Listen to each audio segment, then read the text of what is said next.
இயேசு உங்களை நேசிக்கிறார். பிரியமானவர்களே, இந்த நாளில் ஆண்டவர் நம்மளோடு பேசும்படியாய் வேதத்திலிருந்து 2 வசனங்களை கூட வாசித்து நாம் அறிந்து கொள்ளக்கூடிய, சபையிலே நாம் கற்றுக்கொள்ளக்கூடிய, ஆண்டவர் நம்மளோடு இடைபடுகிற காரியங்களை பார்ப்போம். அது அப்போஸ்தலனாகிய பவுல் யோவானுக்கு எழுதின 3வது நிருபம்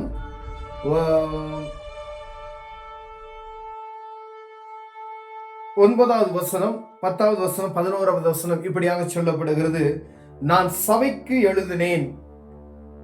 யோவான் சபைக்கு எழுதுகிற ஒரு கடிதத்துல மேல அவர் இவருக்கு எழுதுறாரு பாருங்க, காயாவுக்கு எழுதுகிறதாவது அப்படின்னு ஆரம்பிக்கிற கடிதத்தை அவர் காயாவுக்கு எழுதும் பொழுது சபைக்கு எழுதினேன் என்று சொல்லி ஒரு வரி ஆரம்பிக்கிறதை நாம் பார்க்க முடியும். ஆனாலும் அவர்கள் முதன்மையாய் இருக்க விரும்புகிற தியோத்ரேபு எங்களை ஏற்றுக்கொள்ளவில்லை.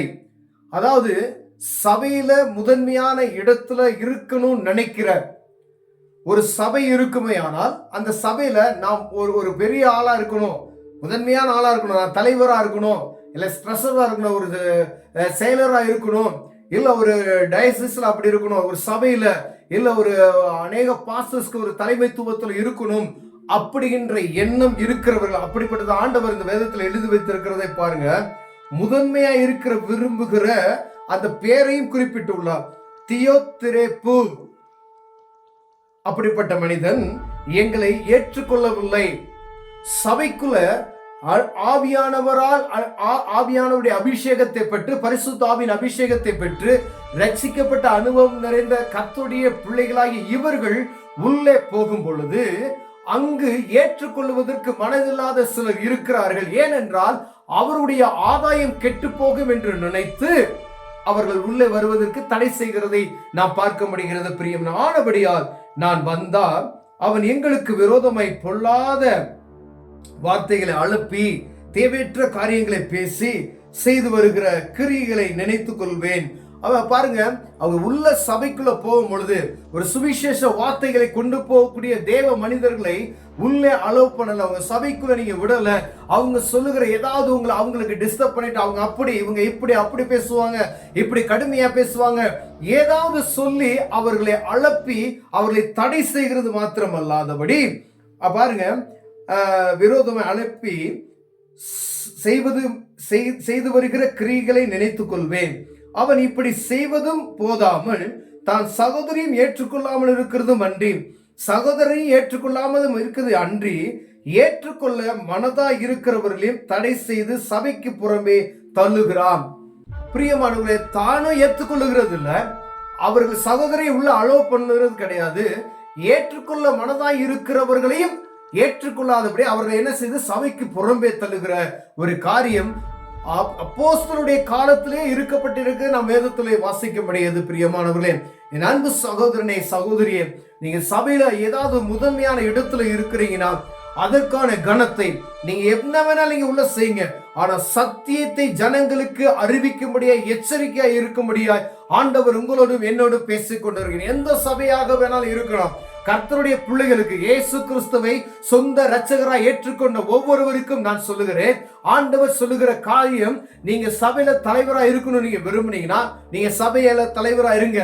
ஆனா சபைக்குள்ள கர்த்தருடைய வார்த்தையை, சத்தியத்தை அறிவிக்க விடாதபடிக்கு, ஆண்டவர் ஜனங்களை ஆவிக்குள்ள நடத்த விடாதபடிக்கு, அவங்கள ஆண்டவருடைய வழியில நடத்த விடாதபடி தடை பண்ணுனீங்க, லிமிட்டட் அப்படின்னு சொன்னீங்கன்னா ஆண்டவர் உங்களுக்கு தான் பேசுகிறார். பிரியமானவர்களே, அப்படி ஒருவேளை இப்ப அந்த மாதிரி காரியத்தை நீங்க செய்தீங்கன்னா உங்களுடைய காரியத்தில் ஆண்டவர் ஒரு காரியத்தை செய்ய வல்லமையுள்ளவராய் இருக்கிறார். நீங்க அப்படி ஒருவேளை இதுவரைக்கும் செய்திருந்தீங்கன்னா தேவ சமூகத்துக்கு போய் என்ன செய்யுங்க, மன்னிப்பு கேட்டு, ஆண்டவரே கர்த்தருடைய காரியத்துக்கு விரோதமா நான் செய்து விட்டேன், என்னை மன்னித்துக் கொள்ளுங்கன்னு சொல்லி நீங்க கேட்கணும். பிரியமானவர்களே, நீங்க தலைவராக இருக்கிறது ஆண்டவருக்கு அது ஒரு பெரிய காரியம் அல்ல. தலைவராக இருக்கிறவன் எப்படி இருக்கவன் சொல்லி கடந்த நாட்கள்ல தியானித்தோமா. அப்ப நீங்க தலைவராக இருக்கணும் அப்படின்னு சொல்லி நீங்க ஆசைப்படுறது பெருசல்ல.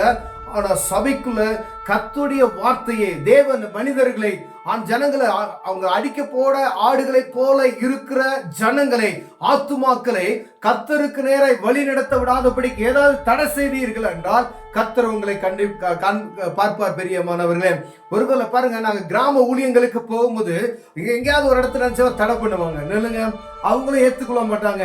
அங்க ஜனங்கள் தாகத்தோடு இருப்பாங்க, அவங்களும் ஏற்றுக்கொள்ள விட மாட்டாங்க, இங்கெல்லாம் நீங்க வர வேணாம் போங்க அப்படி. அதே போல சபைக்குள்ளே இருக்கிறார்கள் பாருங்களேன். அதுதான் ஒரு வருத்தமான ஒரு விஷயம். இந்த சபைக்குள்ளே இருக்கிறாரு. அவர் யோவான் எழுதும் பொழுது பாருங்க, அந்த பேரை சொல்லி, அந்த பேர்ல ஒருவேளை நீங்க அந்த இடத்துல நீங்க இருந்தீங்கன்னா உங்க பேரை போட்டு நீங்க வாசித்து பாருங்களேன், ஆண்டவர் உங்களோடு பேசுவார். பிரியமான, அதாவது சத்தியத்தை அறிய விடாதபடி தடை பண்ணாதீங்க. தயவு செய்து வசனத்தை போதிக்குவதற்கு தடை பண்ணாதீங்க. நீங்க தலைவராக இருக்கிறது நிமித்தமாய் அங்க இருக்கக்கூடிய ஒவ்வொரு ஆத்துமாக்களை குறித்து கர்த்தர் உங்ககிட்ட கணக்கு கேட்பார் என்பதை நீங்கள் மறந்து போக கூடாது. பிரியமானவர்களே, நீங்க ட்ரெஸரா இருக்கலாம், நீங்க பிசி மெம்பரா இருக்கலாம், டிசி மெம்பரா இருக்கலாம், இல்ல ஒரு டயசிஸ்ல ஒரு பெந்தகோஸ்தே திருச்சபையில இருக்கக்கூடிய ஒரு முக்கிய அங்கஸ்தனரா இருக்கலாம், நீங்க எங்க வேணாலும் நீங்க இருக்கலாம். ஆனா அந்த ஜனங்களை நீங்க ஒரு கட்டுப்படுத்தி ஒருவேளை ஒரு அவங்கள என்ன செய்ய முடக்கி வைக்கணும்னு நீங்க நினைக்காதீங்க.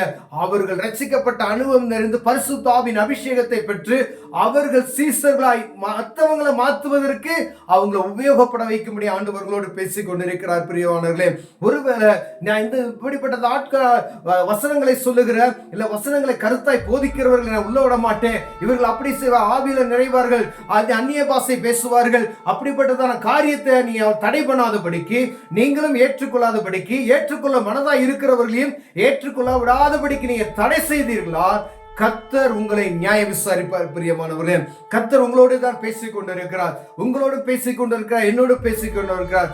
ஒருவேளை இப்படிப்பட்டதான காரியத்தில் நம்ம குறைச்சல்களாய் இருந்தோமானால் தேவ சமூகத்தில் கண்களை மூடி ஜெபம் செய்வோம். அன்பின் தகப்பனே, ஆண்டவரே, சபையில நாங்க முதன்மையான இடத்துல இருக்கணும் செய்ய விரும்புகிறோம். ஆண்டவரே அது நல்லது. ஆனாலும் ஆண்டவரே, நாங்க சபையில முதன்மையான இடத்துல இருந்தோம்னா அங்க இருக்கக்கூடிய ஆத்துமாக்களுக்கு நாங்க உத்தரவாதி என்பதை நாங்கள் உணர்கிற உணர்வின் ஆவியை தாங்க. ஆண்டவரே அப்பா, இந்த இடத்துல சொல்லப்பட்ட இந்த தீயத்துளிப்பு போகல நாங்க இல்லாதபடிக்கு ஆண்டவரே, கர்த்தர் எங்களை நியாயம் விசாரிக்கிற நாளில நாங்க நீதி உள்ளவராய் நடந்துக்குள்ள எங்களுக்கு உதவி செய்யுங்க. இயேசுவின் நாமத்தில் பிதாவே, ஆமென்.